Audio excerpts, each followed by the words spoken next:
Sir మా బాబు phone లేకపోతే అస్సలు తినడు సార్, ఇది మంచి అలవాటేనా కాదు అంటే దీన్ని ఎలా మాన్పించాలో చెప్పండి సార్ అని చాలామంది అడుగుతున్నారు. దీని గురించి క్లియర్గా ఎక్స్ప్లెయిన్ చేస్తూ వీడియో చేస్తున్నాను, ఎండ్ వరకు చూడండి. హలో ఎవ్రీవన్, నేను మీ డాక్టర్ ప్రణీత్ రెడ్డి. పూర్వం పిల్లలు ఫుడ్ సరిగా తినకపోతే చందమామని చూపిస్తూ తినిపించేవాళ్ళు కదా, ఇప్పుడు అదే ఫోన్లు టీవీలు చూపిస్తూ తినిపిస్తున్నారు.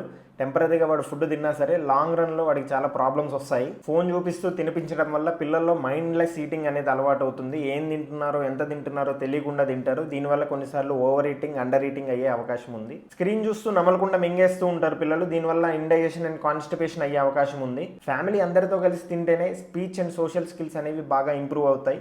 So family meal time is so important. Phone చూస్తున్నప్పుడు జంక్ ఫుడ్ని ఎక్కువ ప్రిఫర్ చేస్తూ ఉంటారు, దీనివల్ల ఒబెసిటీ రిస్క్ అనేది ఉంటుంది ఫ్యూచర్లో.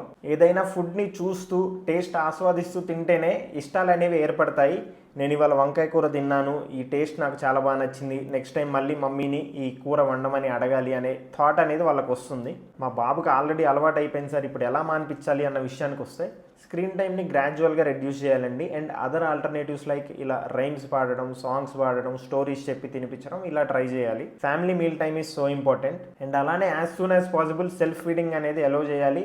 మొత్తం మీద పడేసుకుంటారు, కింద పడేస్తారు, ఇట్స్ ఫైన్. దీనివల్ల వాళ్ళకి ఇండిపెండెన్స్ అండ్ ఫుడ్ మీద ఇంట్రెస్ట్ అనేది కలుగుతుంది. డైలీ షెడ్యూల్డ్ మీల్ టైమ్స్ అనేది అలవాటు చేసుకోండి. డైలీ ఒక టైంకి ఫుడ్ పెడుతూ ఉంటే అదే టైంకి వాళ్ళకి ఆకలేస్తుంది. ఫుడ్ అనేది ఆరోగ్యం కోసం తినాలండి, ఎంటర్టైన్మెంట్ కోసం కాదు. సో మీల్ టైంలో బేబీ దృష్టి అంతా ఫుడ్ మీద ఉండేలాగా చూసుకోవాలి.